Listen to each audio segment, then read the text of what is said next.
Hey everyone, welcome back to iHeart Sports. Alex Hart here. Today we're going to do the second part of our preview series. We're going to look at the National League East. Yesterday we looked at the American League East. This is the counterpart. They're going to be playing each other in their season, so it's good to do this one next. Before we get started, I just want to throw it out there. If you've been enjoying these videos, please send a like, send a subscription.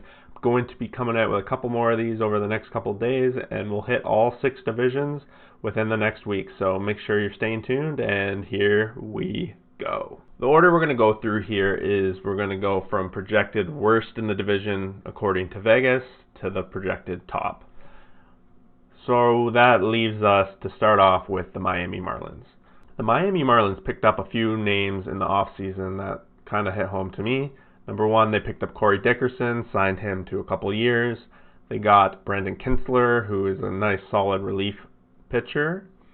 Francisco Cervelli, they added in the catching slot. And lastly, they added Matt Joyce.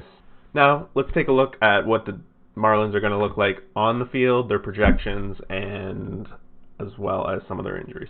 So in 2019, the Marlins had 57 wins. They're projected this season to have about 24.5, according to Vegas. Lowest in the division, but still a little bit ahead of the O's, which we covered yesterday. If we take a look at their lineup here, they got Jonathan Villar, which is news to me, to be honest. But he seems always been a pretty solid leadoff wherever he goes. Then we start going down. Brian Anderson had a pretty solid rookie campaign last year. Corey Dickerson was added. We got Jesus Aguilar, solid cleanup hitter who used to be on the Brewers. Matt Joyce.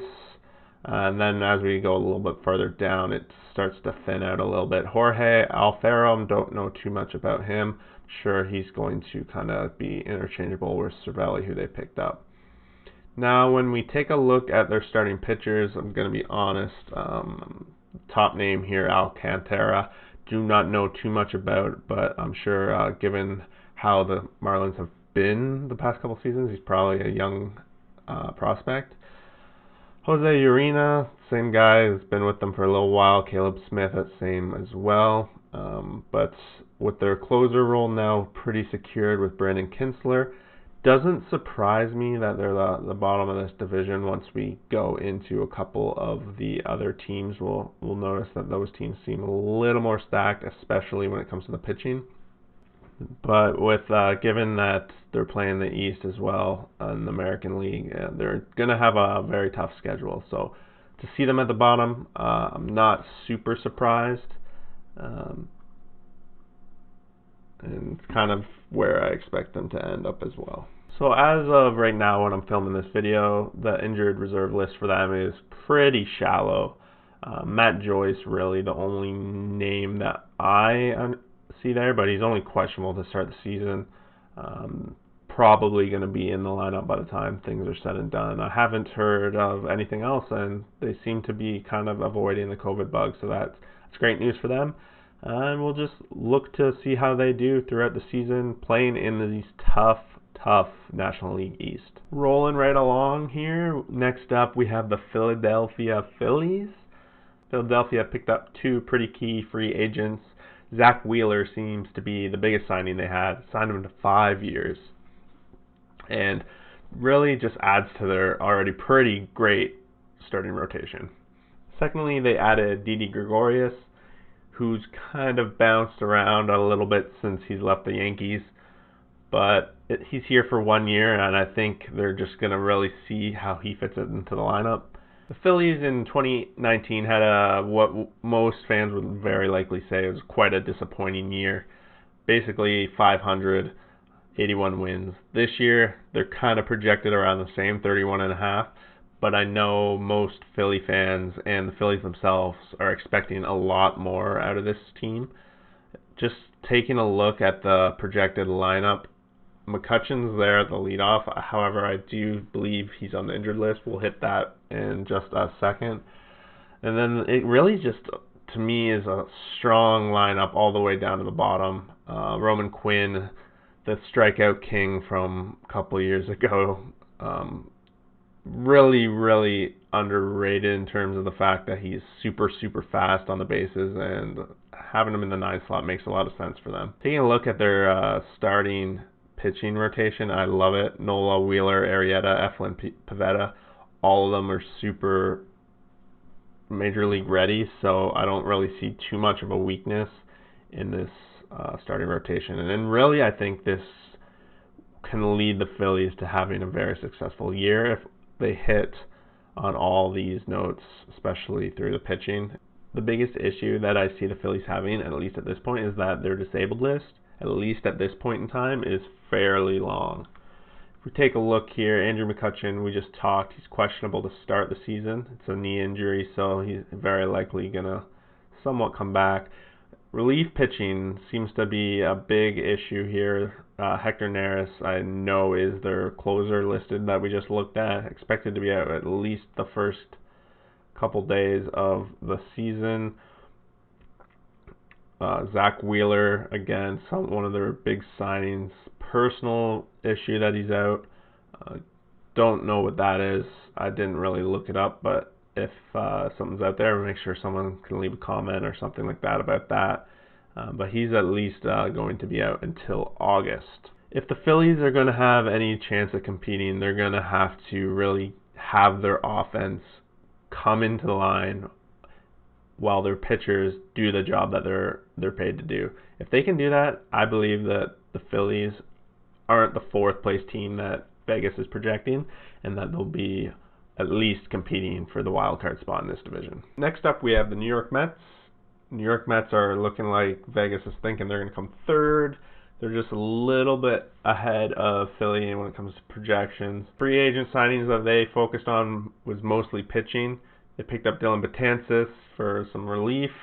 Waka Waka Flame was also thrown in there to add to some pitching, and they also went and got Rick Porchella. That's all kind of surrounding that they are probably looking to try to fill the void that Zach Wheeler leaves behind. We're going to see really if they can do it.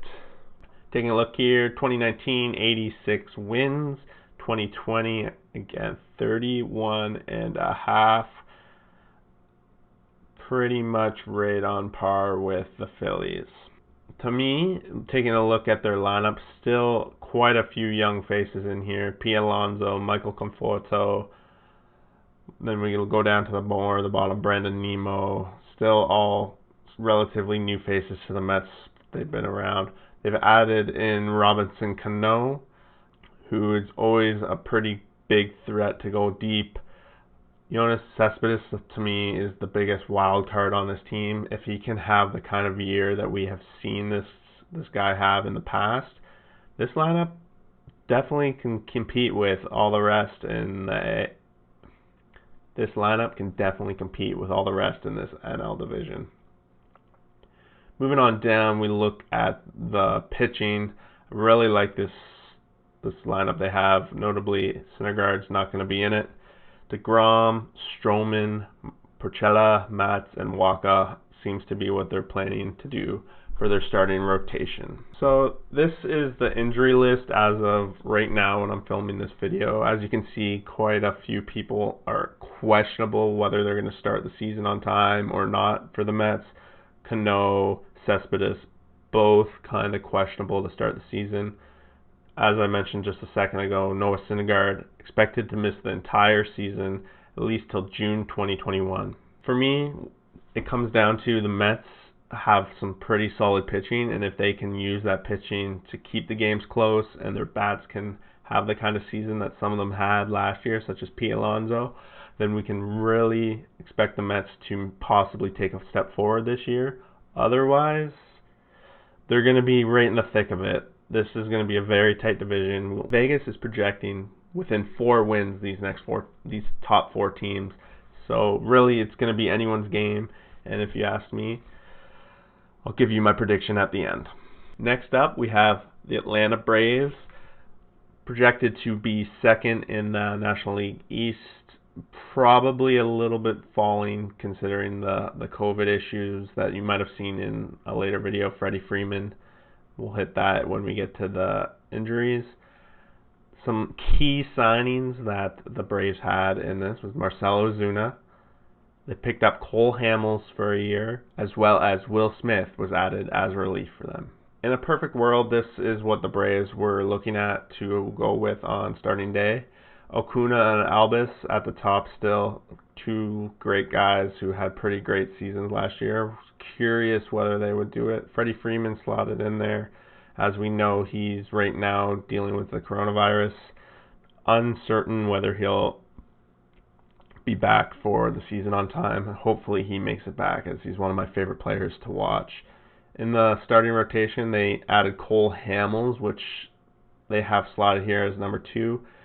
Big upgrade to the questionable lower side of the pitchers. To me, this is a solid 5-man rotation now. Seung Newcomb as their 5th, had a great year last year. Mike Sirocco, if he can repeat what he was doing, then this Braves team is definitely going to be a contender going down the stretch. I already mentioned it a couple times. Freddie Freeman is the biggest question mark when we start looking at the injuries. We also have Will Smith, who I think is dealing with the illness around the same time as Freddie Freeman. I don't know if, like Freddie, he's dealing with such severe symptoms. Cole Hamels also questionable to start the season, but it's triceps, could be his pitching, but hopefully we're going to see him right in the lineup. I'm excited to see if these Braves can keep taking a step forward over last year and potentially start being that threat that they used to be back in the 90s as a playoff team. Last but certainly very not least, the Washington Nationals, our reigning champions, are coming in at the top of the division. Realistically, they were projected the same as Atlanta when I first started researching this. However, given the Freeman thing, Atlanta's dropped about half a game, and the Nationals are the champs, so we gotta save them for last. Nationals, most importantly, re-signed Steven Strasburg.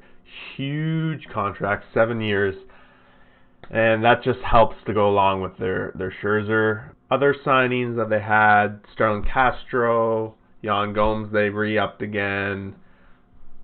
Asdrubal Cabrera. They did re-sign Zimmerman for another year. However, he opted out for this season. So this will be the first season the Washington Nationals will not have Zimmerman on their team. Taking a look here at their 93 wins of last season that led to the World Championship. 2020 this year, they're expecting 34. It's a little bit lower than what we saw in the Yankees. However, reigning champs, they should definitely have a shot at this. Looking at their lineup, we got Turner, Eaton, Castro, Soto in the top 4. Solid team. Howie Kendrick slotting in DH. I'm sure they're going to be kind of switching around with that. Eric Thames is one of their signings that they had, taking over for Zimmerman at first base. And then they got Yan Gomes, Kurt Suzuki, tandem. Pretty solid tandem. Going down to their pitchers, after adding Strasburg, this looks like a pretty lethal, as usual, for the Nationals starting rotation. Scherzer, Strasburg, Corbin, all lights out. Anibal Sanchez kind of had his seasons rejuvenalized last year. Austin Voth, only guy I don't really recognize, so I'm not sure if he's going to be that 5th pitcher for them, but I'll be keeping my eye out on him if he is. Let's take a look at some of the Nationals injuries as of right now during this video. We got Howie Kendrick, Soto, both kind of questionable whether they're going to start the season on time. Soto's probably would be the biggest hit to them, should they not. The rest of these players that are on here kind of like non-starters, not part of that list that we were looking at, so not too important for them to be able to repeat. I expect the Nationals to probably be on top of this division, just like Vegas. They are the reigning champs after all. Not too much has changed from their roster other than Zimmerman stepping out, but we have seen Thames catch fire in the past when he was with the Brewers, so maybe he'll be able to step up and fill that void that they're looking for with Zimmerman out of the lineup. And that wraps up the National League East. 5 teams looking it down. 4 of the teams are expected to be super close. So if you're going to ask me, this is how I see it breaking down. Nationals, think it's a safe bet to be the division leader. Got Phillies in number 2. I really think that they're going to take a big step forward, and I'm a little concerned what the Braves can do should Freddie really be out for a long period of time. After that, I do have the Braves, followed by the Mets in 4th. So if you ask me, 2 teams, possibly 3 teams if they get enough wins, which might be hard considering the schedule that the Easts versus the Easts are going to have. But at least 1 team, I believe, is going to come out with a wild card spot in this division. All right, so that's the video. Thanks for watching. Make sure you tune in for the next set of the series. Tomorrow we are going to look at the American League Central, followed by the National League Central. See you guys around.